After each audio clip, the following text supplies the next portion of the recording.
વિસાવદર બાદ હવે વાત કડીની કરીએ। કડી વિધાનસભાની ચૂંટણીને લઈને આજે ફોર્મ ભરવામાં આવશે। ભાજપના ઉમેદવારી નોંધાવવાના છે। આજે ભાજપના મધ્યસ્થ કાર્યાલયથી રેલી યોજી ફોર્મ ભરવામાં આવશે।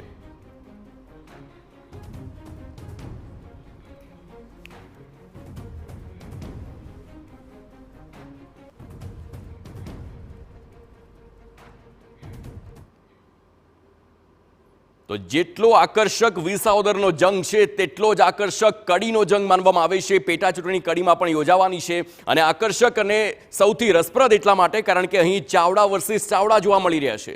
મનીષ મિસ્ત્રી આપણી સાથે જોડાયેલા છે, તેમની સાથે સીધી વાત કરીશું। મનીષ, ચાવડા વર્સિસ ચાવડાનો જંગ કડીમાં આ બેઠક કડીની ભાજપના પ્રભુત્વવાળી નીતિન પટેલનું ગઢ માનવામાં આવે છે। કેટલી શક્યતાઓ ભાજપ કે કોંગ્રેસના ઉમેદવારના જીતની?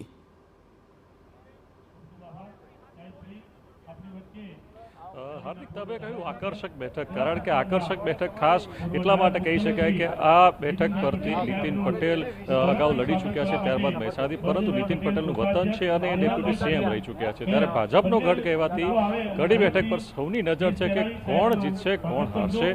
ઉલ્લેખનીય છે કે ગઈ ટર્મમાં સ્વર્ગસ્થ કરશનભાઈ નું જે અવસાન થયું એ ત્યારબાદ આ ચૂંટણી આવી છે અને અત્યારે ભાજપના જે ઉમેદવાર છે રાજેન્દ્ર જે ચાવડા છે એની તૈયારી ચાલી રહી છે। આપ જોઈ શકો છો મારી પાછળ એક સભા ચાલી રહી છે। અહીંયા જે ભાજપના નેતાઓ છે, દિગ્ગજો છે ઉપસ્થિત છે। નીતિન પટેલ અહીંયા ઉપસ્થિત છે, ઋષિકેશ પટેલ ઉપસ્થિત છે, ઉપરાંત જિલ્લા પ્રમુખ ઉપસ્થિત છે, જગદીશ વિશ્વકર્મા ઉપસ્થિત છે। અહીંયા ભાજપના દિગ્ગજો ઉપસ્થિત છે। 12:39 જે મધ્યસ્થ કાર્યાલયથી રેલી નીકળશે। અત્યારે સભા લગભગ 1-1.5 કલાકથી સભાનું આયોજન કરવામાં આવ્યું હતું। સભા ચાલી રહી હતી, મોટી સંખ્યામાં કાર્યકરો અહીંયા ઉપસ્થિત છે।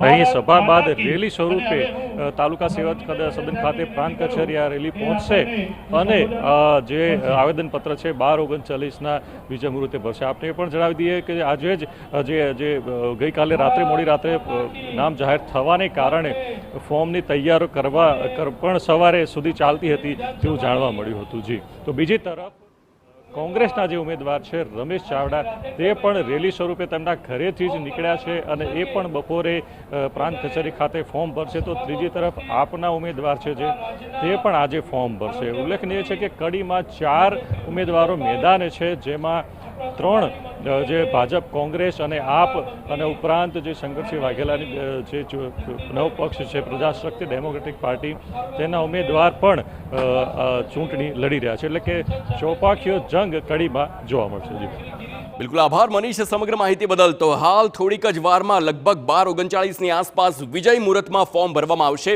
અને હાલ તેની પહેલા રેલી યોજાઈ છે અને રેલી પહેલા સંબોધન નીતિન પટેલનું જોવા મળ્યું છે। મહત્વની વાત છે કે જે કડીની બેઠક તે ભાજપના પ્રભુત્વવાળી નીતિન પટેલનું ગઢ માનવામાં આવે છે। કડીની બેઠક